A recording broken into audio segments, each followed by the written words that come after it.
Namah Vishnu Padaya Krishna Prastaya Bhutale Srimate Bhakti Vedanta Swamin Ite Namani. There were many swamis that came through New York in the 60s, 50s and 60s. Some of them were celebrity gurus and some were yogis, and they were all Mayavadis. And they were clever. They didn't explain the whole rest of the Indian culture at all. They were what's called Panchupasaka. Bhakti is only a artificial practice that you do until you merge. And there were some Buddhists also. I remember one Buddhist came through and there was macrobiotic restaurant. And he said, I eat everything. You know, what do you mean Zen food?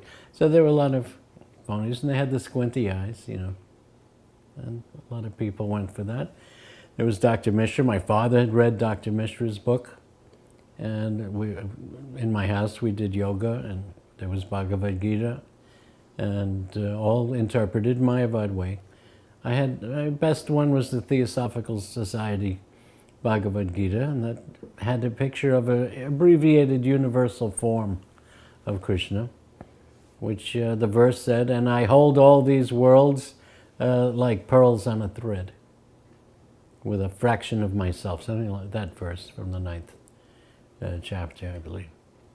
And so then I heard someone said that, and we were exploring with, we were experimenting with drugs. Some people were just partying with drugs, but many were using it to assume, because the description of the symptoms of a drug are similar to the external symptoms of a liberated soul.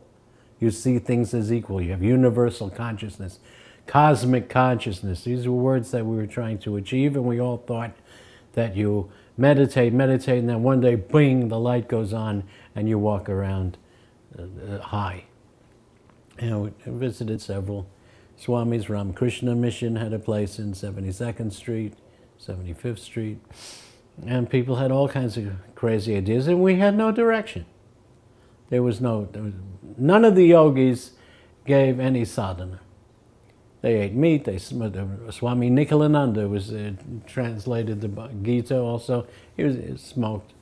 None of them, just do whatever you want. Jatamat tatapat. So then someone told me, there's a Swami on 2nd Avenue chanting Hare Krishna, Krishna Krishna, Hare Hare, Hare Rama, Rama Rama, Hare Hare. I said, I never heard of that, but then I went one night and there was the 26th 2nd Avenue storefront, and I peeked in, and I asked a couple standing there who were looking in, I said, is this 26th 2nd Avenue? And they said, Pilgrim, your search has ended. So it was a sign. And I went in, sat down, we were chanting. I sit in my lotus position. I thought I would meet the Swami, and Prabhupada, I always say, looked like the CEO of the universe. I never saw anyone. I was sitting right on the ground, on the floor, plain saffron robes, and was chanting. And he gave lecture on Sarvapadi Vinirmuktam Tatpadatvaina Nirmalam.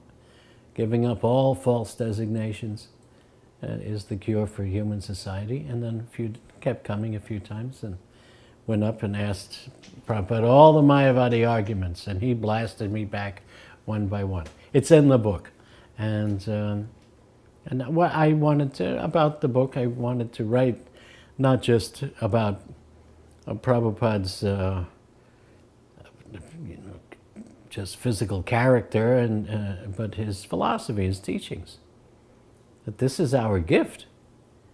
This is our gift. Either the two, the Eastern is everything merge into void. That answers so many problems. The Western religion, God, like George Carlin says, there's an invisible man up in the sky, and he's got 10 rules, and if you don't obey them, you go to hell where you burn forever. And he always needs money.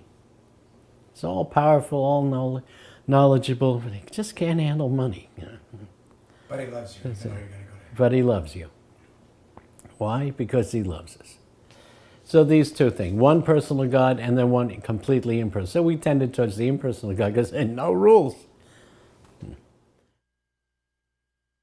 Some of the arguments that we all presented were, if God is unlimited, how can he have a form? Form is limited. And right away he would just cut through. He didn't care about being flattering at all. He'd just say, this is lack of knowledge. This is ignorance. Well, we'd say, well, in your religion, you say God is a... This is not religion. This is knowledge. And he would make many, many comparisons to the sun. Just like the sun has form, yes. And the sunlight is unlimited, yes. That two exist simultaneously.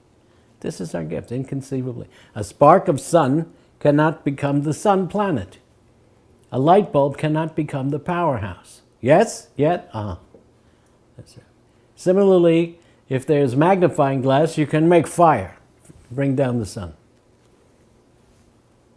Then you can, so blazing sadhus. So you can become, this is a guru, and also with Bhaktisiddhanta's term, and the guru is the transparent via media through. So Krishna is talking through an empowered soul. Achyutananda and I were the cooks, and this leads into a great story.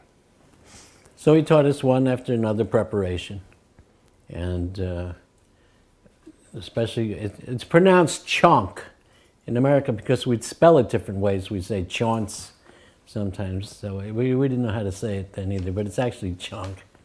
And it would smell up and the neighbors would complain, the landlord complained.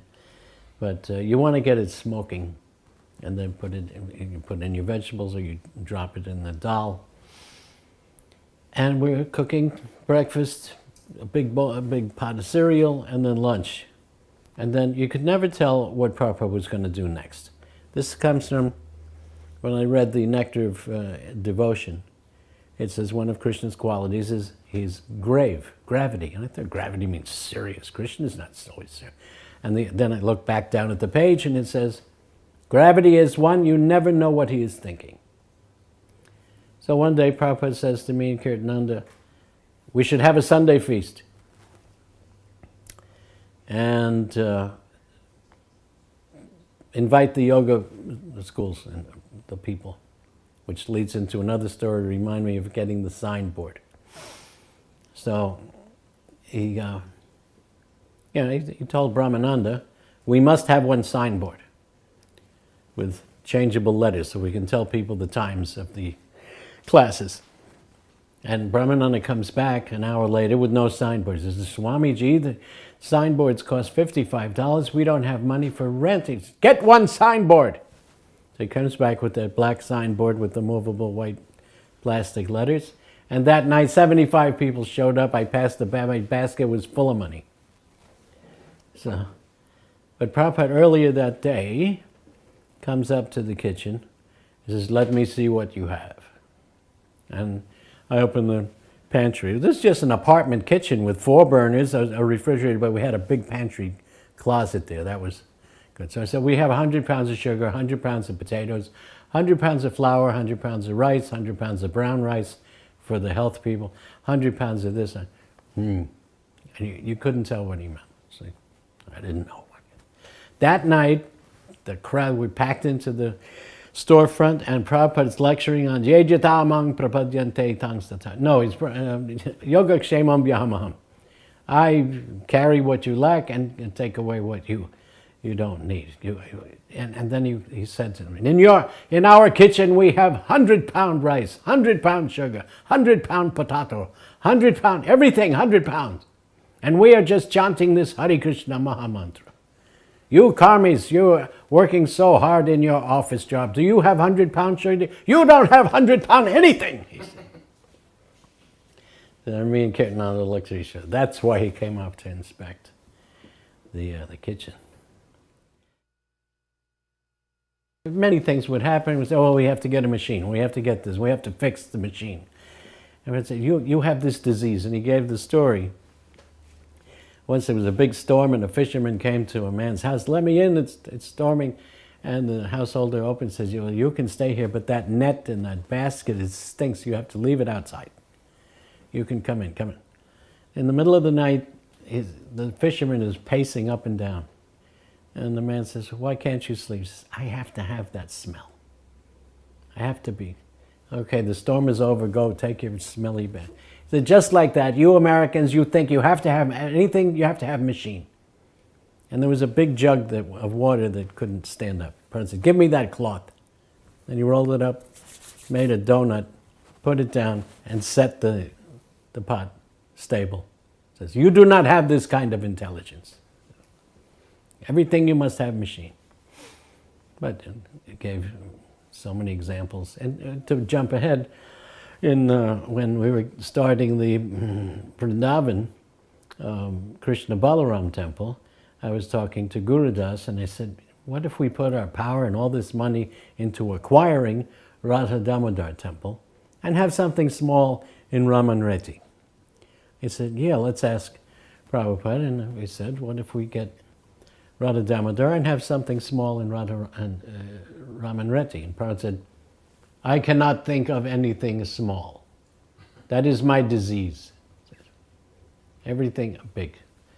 Even when I was manager for Dr. Bosch's laboratory, and my plans were bigger than he could supply. And many people ask me, and I just came from Atlanta, Panihati, how can I please Prabhupada? I don't know specifically, but Prabhupada liked big. See, do something big and important. He said there are rituals and functions and procedures, but main thing is to offer with your love. And the first mantra he only gave us was Namo Brahmanya Devaya Go Brahmana Hitaya Cha Jagat Hitaya Krishnaya Govindaya Namo Nama. He said offer with that. Then one time, and then a box came with Jagannath Murti, and we didn't know what to think of this. This abstract art masterpiece. And Prabhupada said, everyone bow down. He said, this is Jagannath, the Lord of the universe. And later on he told Bon Maharaj's god brother, I've given them Jagannath because Jagannath does not have strict archanam. It's not so, as having a full murti. But we had the painting, Jadharani was painting. So now she's become a fine artist. Her first paintings look like cartoons. Big, big fingers. A lot of devotees from Christian backgrounds say, how did Lord Chaitanya die? How did Krishna die? And Prabhupada put on such a bitter face. And it is not important. It is so distasteful. We cannot. He went into a temple, never. But the main thing is that Jesus' death is the culmination of his lila, his purpose, his mission. But Lord Chaitanya and Krishna's purpose is not dying. But when he first suggested the deities, I remember Hayagriva said, oh, you want marble statues? You can go to the Catholic Church. And Prabhupada also just, now I think back, they are not ready, So he kept Hare Krishna Mahamantra big in temples. Not so much temple. One time, it's mentioned that I told Prabhupada he liked it, that I was in Vrindavan and there was an Achyutananda Swami and Mayavadi, big, he was formless. Yeah, good for a Mayavadi. He was huge, Baba, pure Shankara Mayavadi. And a gentleman in Vrindavan asked me to come and meet him. He's here. I don't know why they have temples in Vrindavan. To make Krishna disappear, I don't know. And I came there first, and all his followers were looking at me going, Namo Narayan, Namo, they call each other Narayan. I was looking at, do I look like Narayan? Do I have 4 arms? They actually say that. Daridra Narayan, the poor. So I was telling this to Prabhupada on the morning walk. I think it was in the Maidan, the Calcutta.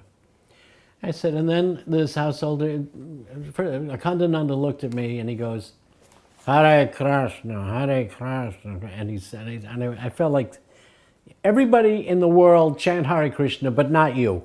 Don't say, it was so disrespectful.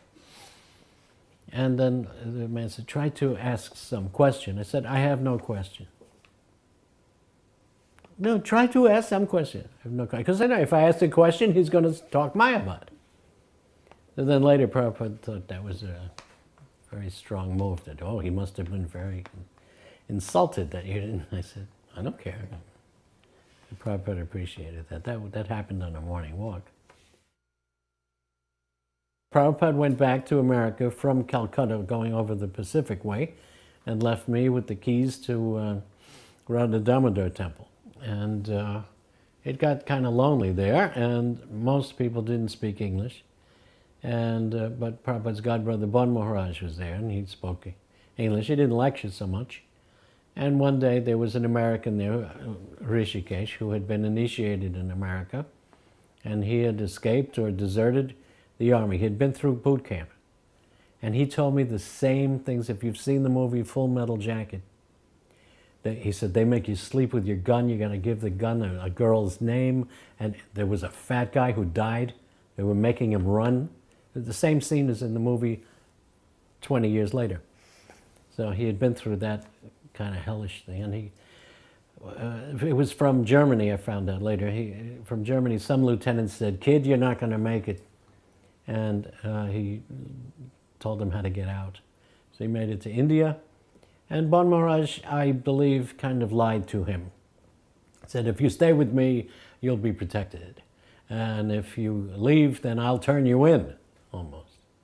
But what Rishikesh didn't know was that the Indian government would accept and give asylum to anybody who was legally or in legal difficulties. You become kind of a hostage like that for them. And then that means the other country's government has to be nice to Indian citizens.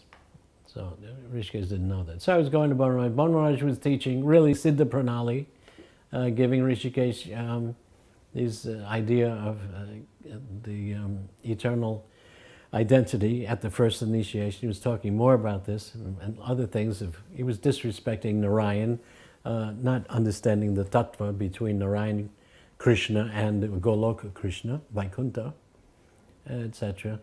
And later on, though, I found out he had sent Rishikesh to collect money for Bon Maharaj's school. So then Rishikesh got the letter. Prabhupada wrote to Rishikesh that if you stay there, it is your spiritual death. And there's more to that letter, very, very harsh words he used. And so you and Achyutananda go to Mayapur with Achyutananda, and the only person I consider dependable is my godbrother Sridhar, Bhakti Rakshak Sridhar Maharaj. Achyutananda knows him well. We went to his Vyas Puja last year, and there's a room there in the house. So Rishikesh didn't go, and I said, now's my chance, okay, to go to be with Sridhar Maharaj. And that was around 1968. The spiritual master, this is a supernatural quality that his genuine spiritual master has. That when he speaks, everyone will hear it in their own way. So whatever rasa you are, you will pick up on that and take to it. And that is to be realized later. It was a tradition and a system of giving Siddha Pranali at initiation up to Bhaktisiddhanta. But those disciples that came to the 6 Goswamis and Vishwanath Chakrabarti, Baladev, Jagannath Das Babaji, Bhaktivinoda Thakur were already very, very advanced Vaishnavas. Or very, very advanced, maybe even very advanced Mayavadis, but then immediately understanding the position of Krishna Tattva, Bhagavad Tattva, all of their study up till then fell into place, connected the dots. Then a guru can tell you that you seem to have a dasya, sakya, vatsalya, madhurya, rasa, and give you an identity. Bhaktisiddhanta, by that time of Kali Yuga's onset, he did not give it that way. You are a servant, and you're, with your practice and sadhana, it will be revealed to you. But when I asked Sridhar Maharaj, can you tell me my Guru Maharaj's rasa? He said, yes, I can tell you, but now I'm feeling a little weak now, and he made me wait a whole day, and the next day I came to him and he started lecturing me and teaching. I said, but you were going to tell me Prabhupada's rasa. Oh, yes, yeah. It must be Madhurya because of his attraction to kirtan. Madhurya has two aspects, Madhurya sweetness and Audarya compassion. Radharani is the leader of the Madhurya Shakti, Haladini Shakti, and she's always engaging, yuktos tata bhavayate, always engaging other gopis to join in the Ras Leela, in all of the seva. And as Mahaprabhu, as kirtan. It's not cheap. Now I just heard last year there's a Mahant of Radhakund in India, and this was established by Jiva Goswami. Raghunath and Jiva Goswami established that they, actually Jiva Goswami purchased the property, the land of Radhakund, Shamkund, and 150 cottages, kutirs around. The rent from that would all support the puja of Radhakund. That's the way you set up a temple for in perpetuity, is that there's properties that pay rent. Boom, you're fixed, set for life, forever. Well, they was taken over by families and then Babajis and pseudo Babajis. In 1880, Bhaktivinoda Thakur met Jagannath Das Babaji in Vrindavan. Somewhere between 1880, and he was about 100 years old, Jagannath Das Babaji, and was well known, except that this is a Maha Bhagavat Purush.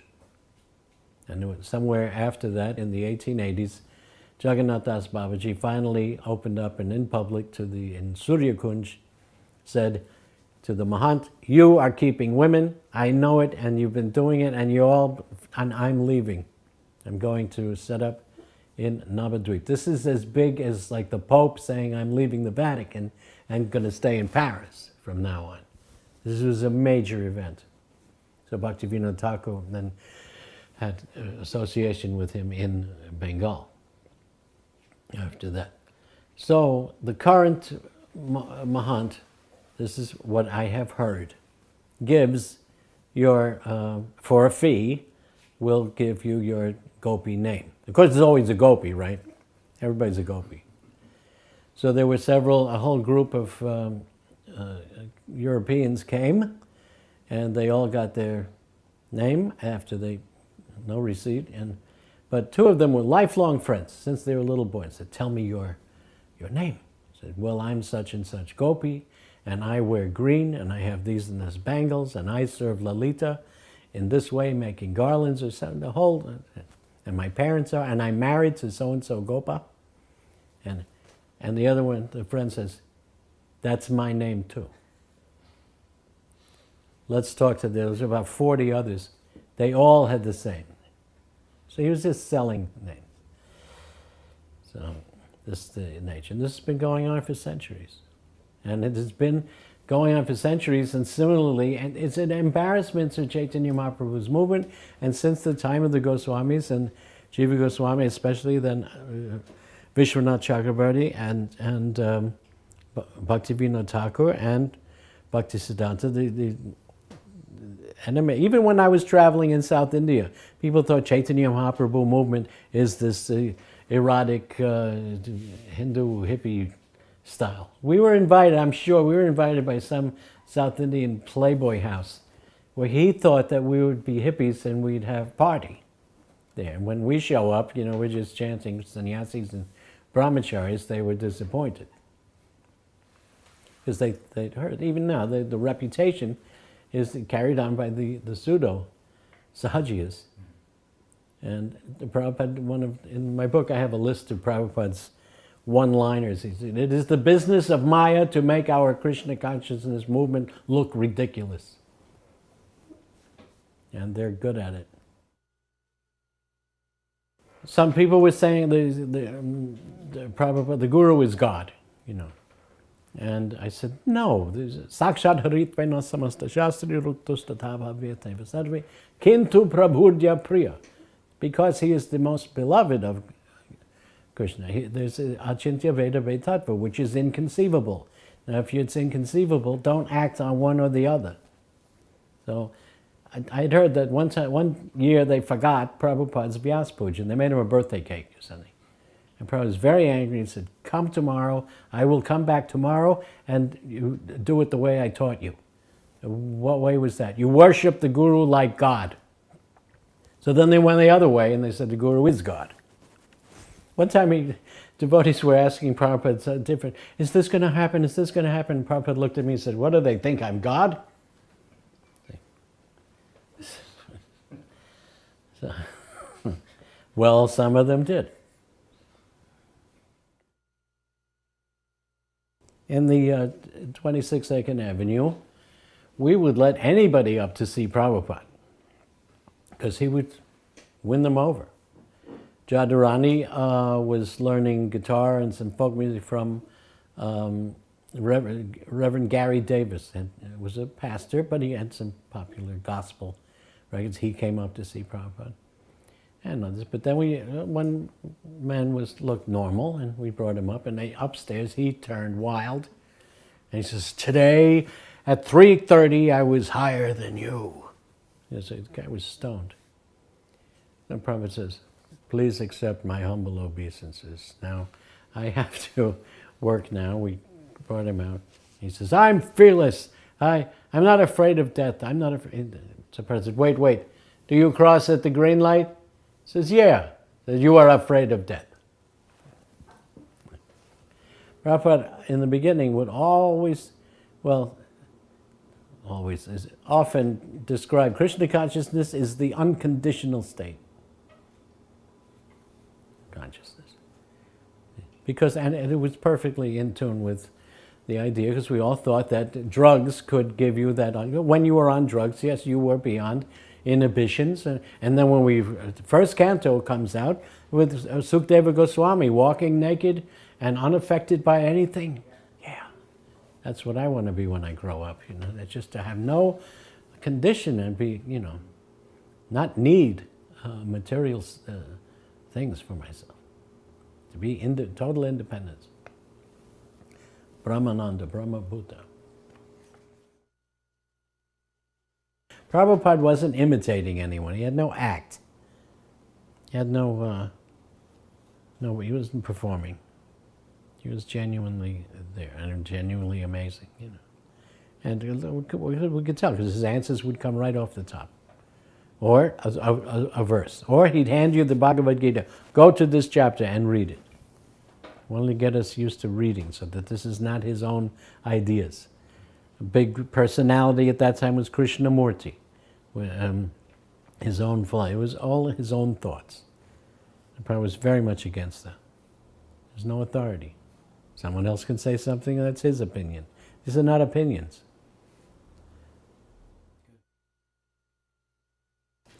Prabhupada had a mystical quality of that when he would describe in a lecture, he would cover every point of the lecture, from the jiva to Lord Chaitanya, or a loving relationship to Krishna, to Radharani, to every touch with the demigods, the position of the material nature. He would cover everything. And quite often, he would come to the point and say, if you do not catch up on Krishna's lotus feet, again you will fall back into the ocean of Maya.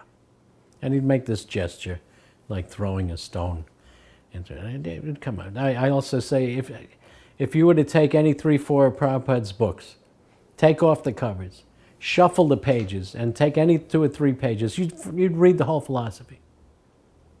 It covers everything in every point. So he kept saying, again you will fall into the ocean of Maya, an illusion. So one day I was in the store with the Brahmananda, and another fellow was going, I don't like this. This is nonsense. And he walked out, slammed the door. And I said to Brahmananda, he fell back in the ocean of material illusion. And Brahmananda went, bloop. This is how bloop was created. So that became our word down there. When somebody was leaving, we'd say, oh, he's going to bloop. Look at that guy. He's not, I think he's going to bloop. Boy, I hope I don't bloop. Where's so-and-so? I haven't seen him. Oh, he blooped. So we were up in Prabhupada's room, and Prabhupada said, where's that boy, Michael? And Brahmananda said, oh, he blooped. Bloop? What is this bloop? So we all looked at Brahmananda, you made it up. You know, and he said, well, you've been explaining that we fall back in the ocean of Maya like a stone makes the sound of, and it hits the water, bloop. So we've been saying when somebody leaves, they blooped. Well, then if he has blooped, what can we do? He said. So he immediately picked up on it. And that is how bloop got invented.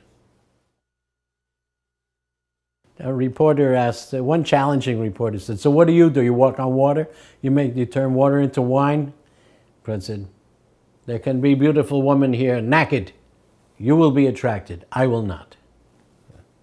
And then another better reporter asked, what's the purpose of human life? And Prabhupada said, to enjoy. Enjoy in this way or enjoy with Krishna? But the answer was like that. I would have said, to surrender to the spiritual master, follow the regs and give up meat and do this and become a devotee. To enjoy. One of Prabhupada's envious godbrother's disciples told me that his guru said, well, if Lord Chaitanya wanted to spread the Harinam over the whole world, why didn't he go himself?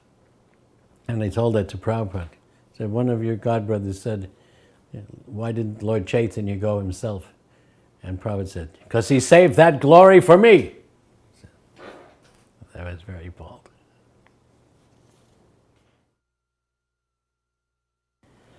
One time in Calcutta, Prabhupada asked, I said, where's Devananda? And someone said, he's washing his dhoti. And Prabhupada started to laugh and smack he's washing his dhoti. And laugh, and it wasn't me, the devotee kept going, Devananda's washing his dhoti. He was laughing and laughing. Finally he stopped. And the devotee said, why were you laughing? He says, you never know why I laugh. Cannot figure out the mind of a Paramhansa. And when we established the deities in Calcutta, I was standing next to Prabhupada at the Arati,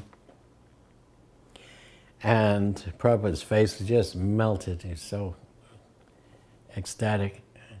And I said, they put the flute in backwards. And Prabhupada said, Krishna is all-powerful. He can play from either end.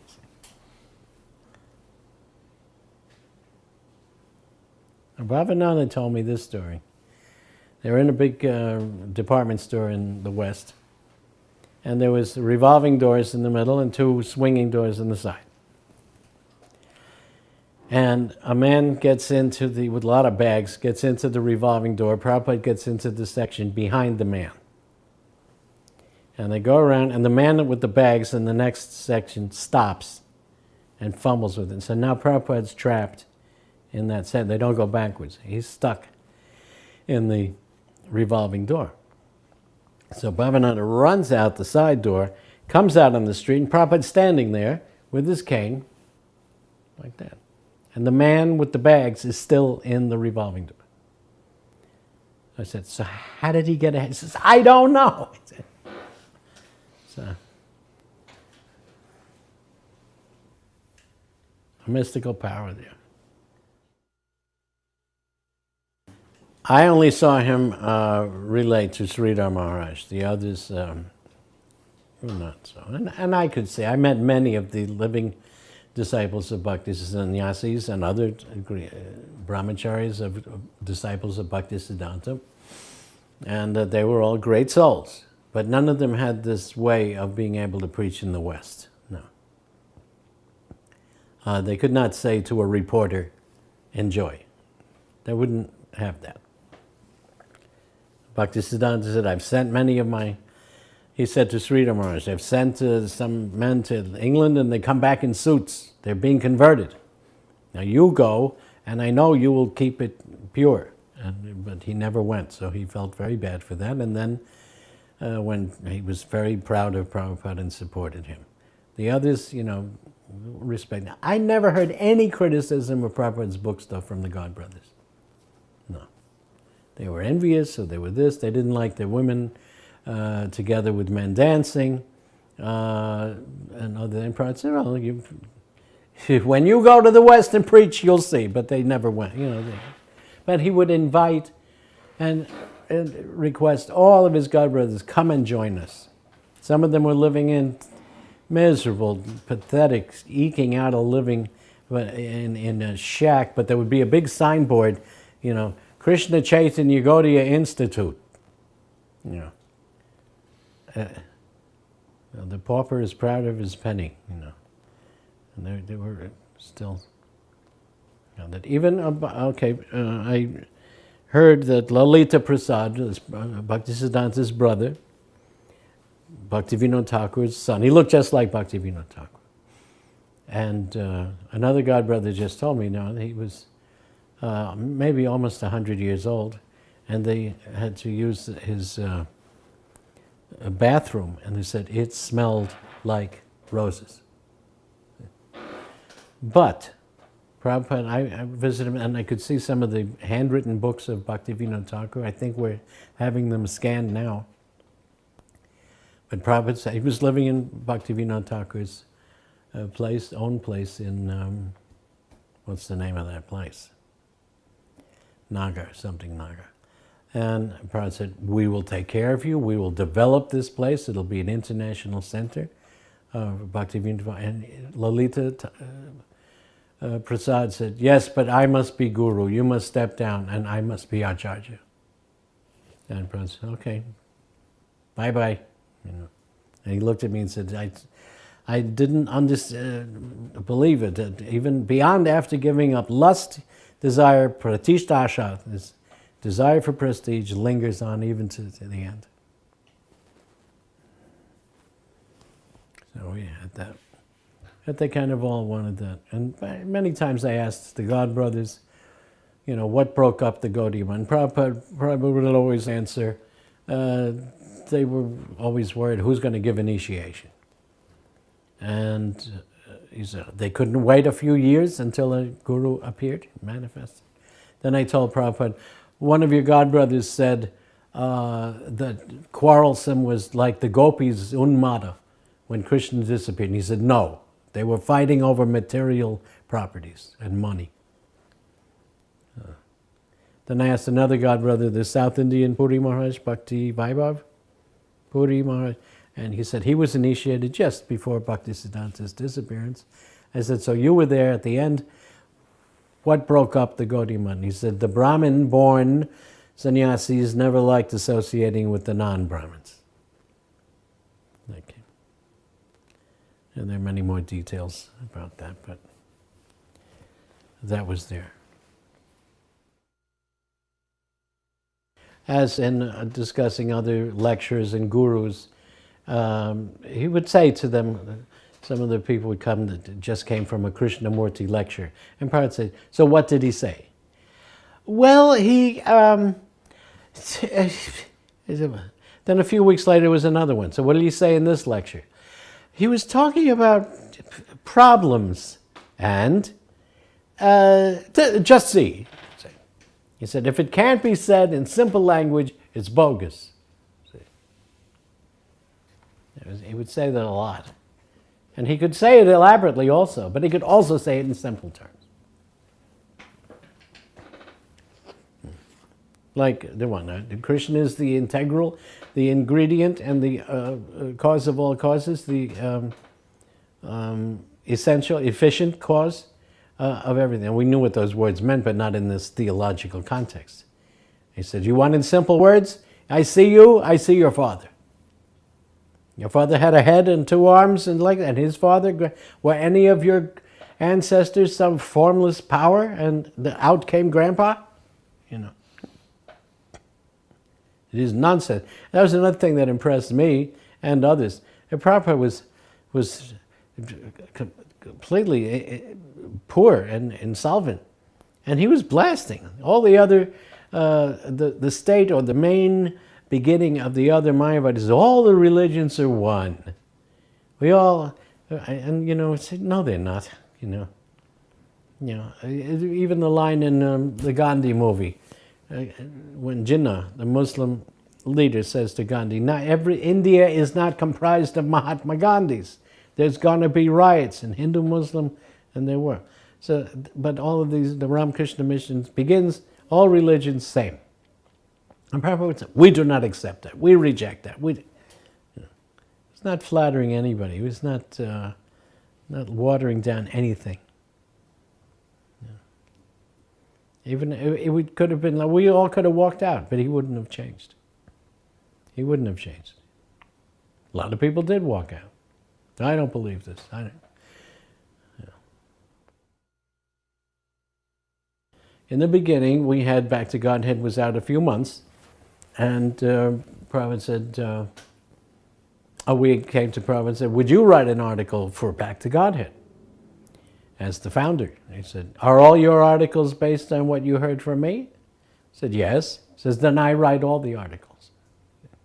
This is the Achyutananda relationship between everything, but between guru and disciple. In the very beginning, it would just, now stand up and say something about Krishna consciousness. You all wanted, so we were always thinking we were reading, and then going out with Back to Godhead or something, or in Kirtan, what to say, and people would hit us with so many different lines, and we'd respond somehow. Sometimes, and now millions of examples of people out on book distribution getting. One lady just told me, she said, there was this big ugly biker. She showed him a book. What's this? He said, well, you want to go to heaven or hell? Well, I want to go to heaven. So you think in heaven there's a slaughterhouse and they eat meat up there with blood all over? He says, no. Well, read this. And she says, I don't know why I said that. It just came out. It just comes out. Krishna puts words in your mouth. You'd always ask for questions. One time there were no questions. He said, you must have some question. Try to put some question. You know everything? And another time he finished a lecture. He said, are there any questions? And there were no questions. And then he said, how can there be any questions? Because he had covered everything. A lady asked, I have so many doubts though. And he said, doubt is symptom of intelligence. Keep asking questions. This is not blind faith. But then after that crazy man with the 3 o'clock thing, then he said, do not bring up any more crazies. So then he was giving us, the first time he was giving us some responsibility that we have to know who to bring, who not. And that made us feel, then Prabhupada was also reading Chaitanya Charitamrita, and he was discussing, reading the chapter of Srivasangan, when only special devotees of Mahaprabhu were allowed into that. So we felt like this was Srivasangan, that storefront. It became like that to us. Prabhupada said this twice, and then always, and apparently it's very necessary in India. The spiritual master would say, are you going to take initiation and then go away? Or are you going to stay and learn and practice? And we wondered why he'd say that, because of course we'd stay and learn and practice even without the ceremony. What is the point of need for this? He said the ceremony is needed to make impression on the mind. Like that. But otherwise it is not so much. Now, a lot of people ask me about initiation. If you're practicing and studying, then you find someone that can help you practice and study, that's enough. Not throwing ghee, you know. And if it is not practice and study, because now people are going just to say I have a guru, and for many, many material motives, you know, that I want the guru that doesn't ask for too much dakshina. Guru, well, if you can't chant 16 rounds, chant one. I like him. You know. But, you know, gurus will be like that. Guru is also, he will respond according to as they approach. So you have some easier, he may reject. He may say, wait another year. One of the letters that Prabhupada wrote to me, he would just tell me where he was going. And then I'm going to Paris, and then I'm going to Hamburg, and they have a center in Boston or Canada. But then a letter came, I'm coming to India. And one letter he wrote, I may not come back to India. I may, you know, live on and pass away anywhere in the preaching. As being in the fire of preaching is Vrindavan. But then a letter come, and then he sent me, Jai Pataka came to join, and we're going to set up in India. And I realized the preaching was going to be big. He was going to do something very important in India. And then I asked him for sannyas. I'd like to do it in the form of a sannyasi, this India preaching. He said, yes, and Jai Pataka too. So I told Jai Pataka, and we had our sannyas. And Jai Pataka says this, because Prabhupada had given sannyas to 8 Americans in America. And Jai Pataka says to me, you are the 9th and I'm the 10th. I said, why is that? Because he said, I got my danda first, and then he got his danda 8 seconds after me. So he says, I'm senior to him. 8 seconds. I think he's senior to me in a lot more ways, but he regards that. He was counting. One time he was in Gujarat, fabulous feast. And the devotee said, yeah, are they devotees? He said, we are eating and offering the finest food in the world to Krishna. These dishes have been made for centuries and offered to Krishna. And one time Tamal asked Prabhupada, is this food good for you? And he said, not good for me, but good for my tongue. Did I meet Prabhupada's former family? Yes. And we were invited to Sridhar Maharaj's Vyas Puja in October. And we were in Vrindavan at the time, so we went up to Delhi and then over to Calcutta. And we stayed with the Mullik family. That's the picture on the book of us dancing with, this is his former family, the Mulliks, who maintain the Radha Govinda temple in Calcutta. Prabhupada had left a monthly amount to all of his family members so that they wouldn't come with some claim. You know, he took care of them very well in that time there. He had daughters and son. And then Bhavananda was there, and they had a sign, and he came back and said, I met her. I said, her, who, her? Her. Her. Oh, yes. There was another lady there, and she was very nervous. I don't know why they were so nervous. I'm there to have them sign off, and they knew that they were going to be getting a monthly amount, handsome amount. Well, I said, I know why they were nervous. He might show up. They start seeing you with they start seeing saffron robes around the house. What if he walked in? He'd probably burn them to ashes if she came in his presence. Because she was also a Vaishnava devotee. Prabhupada once said about her, he said, she was very faithful and good wife, but I never liked her, he said. This other boy, he said she had the cleaning disease. You know this story? She was cleaning a light bulb, a socket. He says, if you don't put that down, I will kill you. She was cleaning everything. It was a mental disease coming. I think it's called mesophobia. You want to clean. So spend hours in the bathroom in a shower cleaning. So she said, I had the cleaning disease. So there's no one quality or one event that stands out.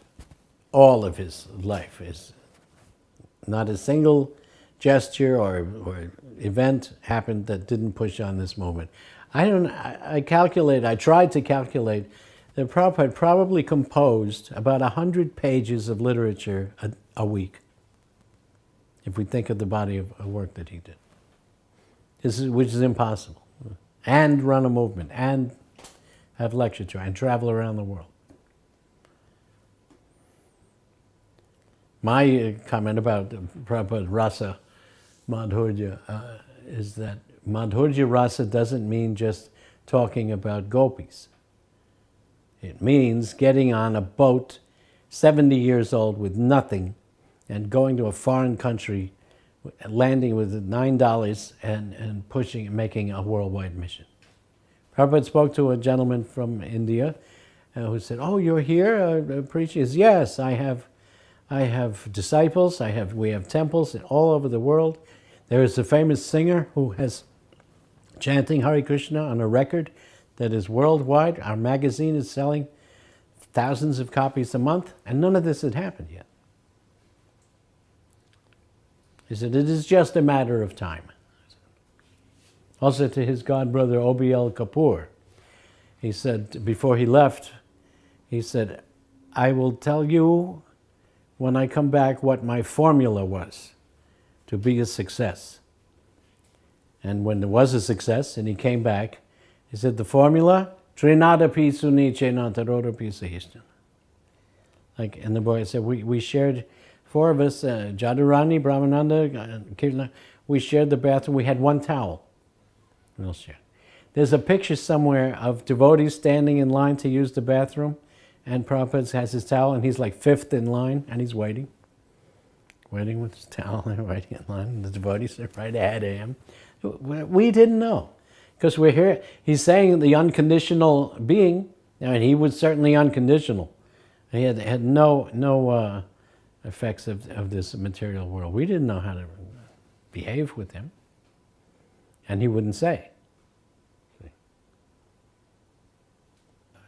The Avanti sannyasi in Bhagavatam, his guru said, "Now that you've taken sannyas, go back to that village where they hate you." And he took all of that. Well, now they've insulted me, they've stolen my danda, they've put stool in my begging bowl, they've tied me up, and go back. Je anilo premadana koruna prachu